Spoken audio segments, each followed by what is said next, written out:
or what I'm trying to play. Bless affects up to 3 creatures at a range of 30 feet and gives them a D4 to any attack or saving throw for the next minute. So I roll a 13 or 3, 7.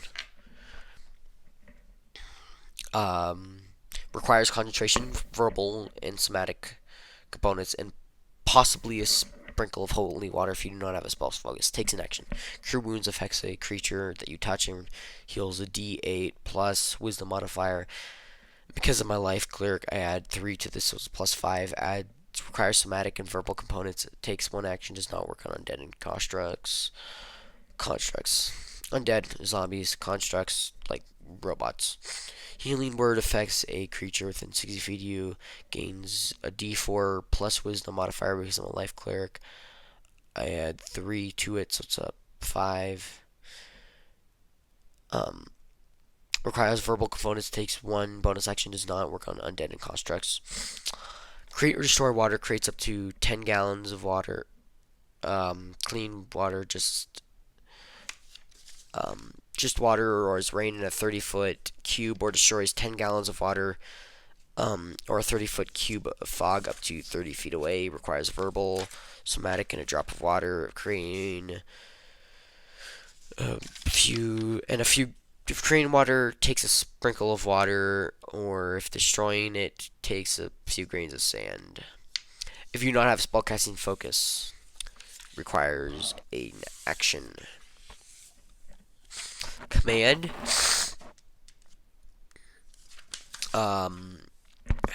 lets you speak a one-word command lets you speak a one-word command to a creature to make a wisdom saving throw against their spell DC within 60 feet of you. If it is undead, doesn't understand your language, cannot perform the task, or if the task is directly harmful to it, the spell will fail. If the creature fails to saving throw, it will perform a task on its next turn. Requires only vulnerable components, takes an action. So, basically what this means is if I were to say something like, run, it would run. I can't only say one word, but it will do it if it fails. You gotta be, if you say attack, it may attack you. You gotta be kind of smart on your choice of words. Guiding bolt lets you take an attack. Let's find guiding bolt. Oh, my back. Don't worry, I'm almost done.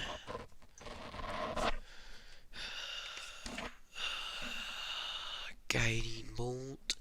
Oh, there it goes. Guiding bolt lets you make an attack roll with your attack modifier within a creature of 120 feet of you. If you hit, it will deal 46 points damage, plus your wisdom, which is plus 3.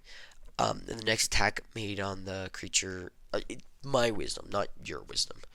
Attack has a advantage on this creature to your end of the turn. So the next attack on the end of the turn has a 6 and a 7. So, attack advantage this turn. This attack requires verbal and somatic components. Takes an action to cast. So I have spell slots. Cure wounds. Just finishing them up. What's another? Bless. And create or destroy water.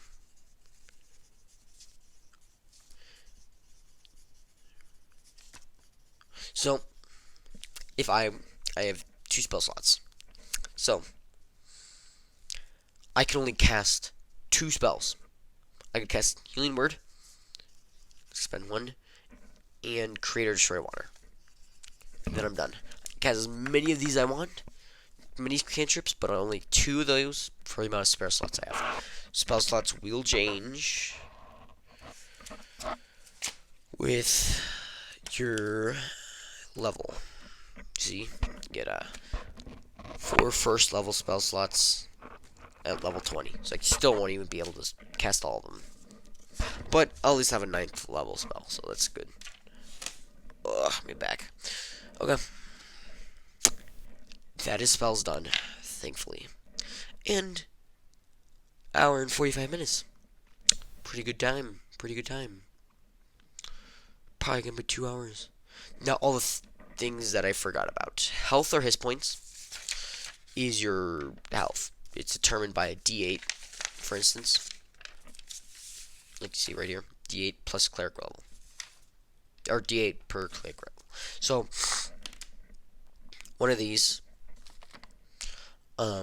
for just clerics and some other classes. A barbarian has a D12, fighter has a D thing, and a wizard has a D6. So wizards used to have D4s, so you know. But wizards are squishy, barbarians are not. Barbarians can have double the amount of health. At first level, you always get max, so barbarians always get 12. You always get max. You always get 8. You always get 6. There we go. And I have a 2 constitution. It's your health is whatever you rolled, or if you whatever you have, plus your constitution. And we have that dwarven feat, so we get plus, because 2 plus from our constitution, and that dwarven feat gets plus 1. So we have an 11 hit points at level 1.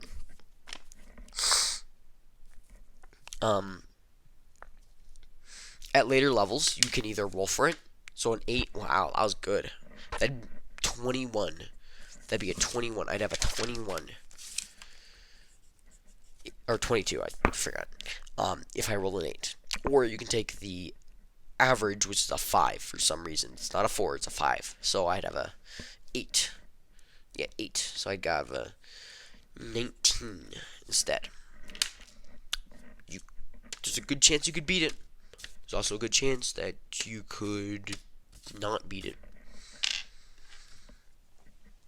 I'm not going to go over an initiative. Hit dice, basically your level and your whatever you used for that. So it's a D8. Whatever you used for your health. So 1d8. Death saves are if you are dropped to 0 hit points. You must start to make saves. So every turn, you must make a roll. Natural 20. Okay.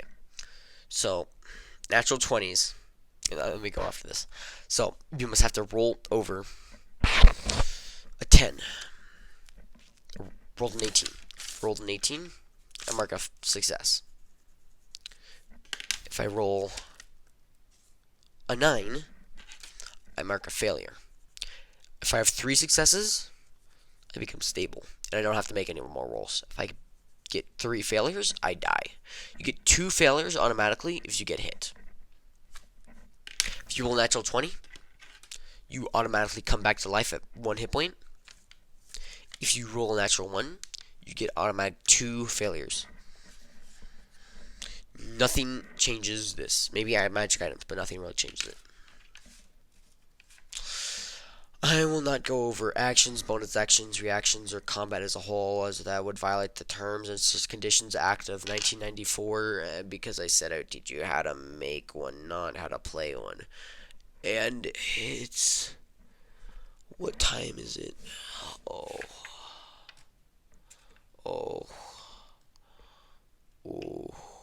That's a bit late. That is a bit late.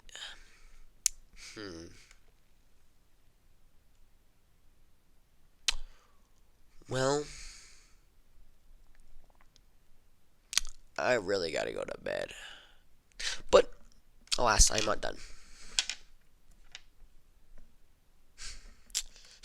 Yeah, I just got one more page. No.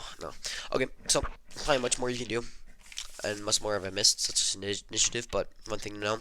Initiative is just your dex modifier, so I got a +0. Go all the way back here.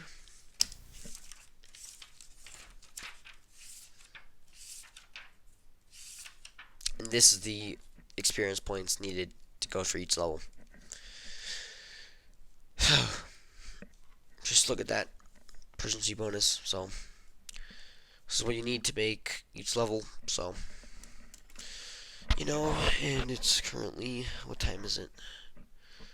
Um,